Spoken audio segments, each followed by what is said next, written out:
Hi everyone, my name is Matheus. I'm from Brazil and this is my story. So, not everyone knows that before I played soccer, I played tennis back home. So, when I was maybe 3 years old, I started playing soccer. Then I stopped playing soccer and started playing tennis. Played tennis from when I was 9 to 16, and during that period I didn't even touch a soccer ball pretty much. I played to school and with my friends, but nothing serious. And I think it soccer didn't stop being a passion of mine, so I just followed through with it, and I had the opportunity to come here and play soccer, so that's what I did. I think I got my first tennis racket. I was like maybe 5. I didn't want it to play in the beginning. My parents liked it, but I didn't as much. And then at some point, just kind of came to me. I think I was watching an Australian Open game. I was like, I want to try it. So ended up playing for 7 years. When I was 6 years old, I decided I wanted to come here. My parents, they were professors in college in Brazil. And one day there's this rankings, school rankings coming out, and my father was checking it, and most of the schools that are like top ranked were in the U.S. and even schools that nationally aren't as well ranked, they were still ranked really well internationally. So I knew the best higher education would be here, so I just kept achieving for that. The pandemic, I think, was kind of very complicated for everyone. It was a pretty headache moment. Everyone went through different types of changes. Me, I was right before the pandemic. I was looking into a tennis team in the south of Brazil for me to play, and at some point the pandemic came and everyone was in lockdown.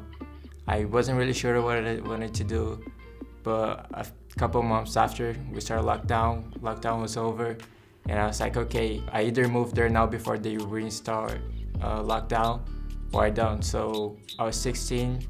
My plans were still the same, come to the US. So I knew I had to keep playing tournaments, and the only tournaments going on were in the south of Brazil.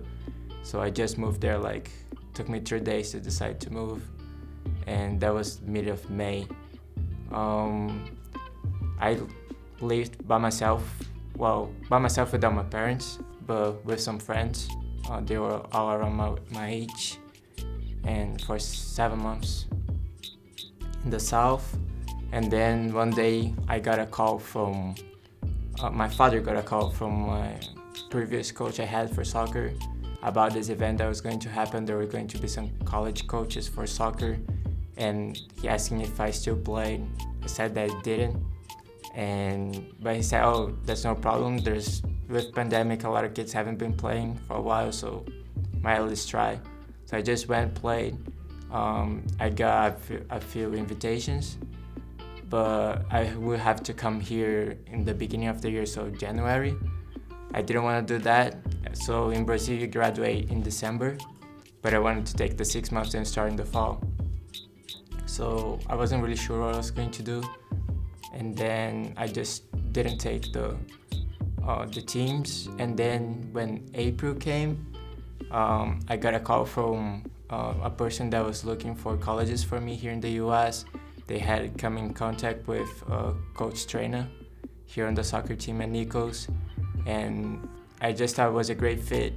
A couple hours after I got a call about saying he talked to Coach Trainer, I was like, okay, I'm committing to the school, and it's been a great decision so far. There you go. If you went back 3 years ago and someone told you that you would be in the U.S. playing soccer, would you call me crazy? No, I wouldn't. Yes, I've been thinking about that for my whole life.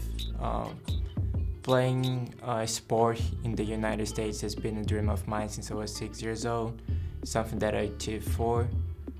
So no, I wouldn't call you crazy.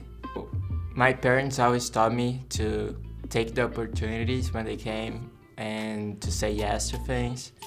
When I heard that there was a possibility that I could come to the US playing soccer instead of tennis, I was like, okay, this is kind of crazy. I haven't like played soccer officially for 7 years.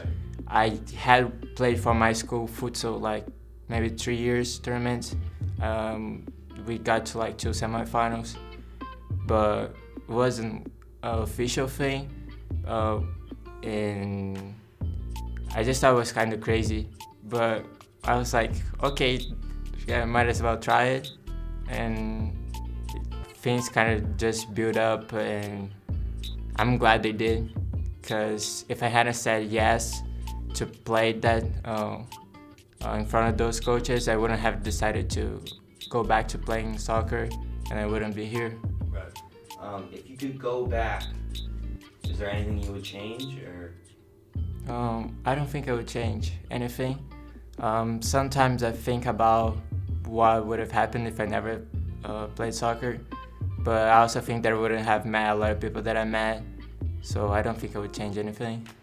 Yeah, like I said, just take opportunities, say yes to things, and sometimes a small action or getting out of your comfortable zone just a little bit can go really far.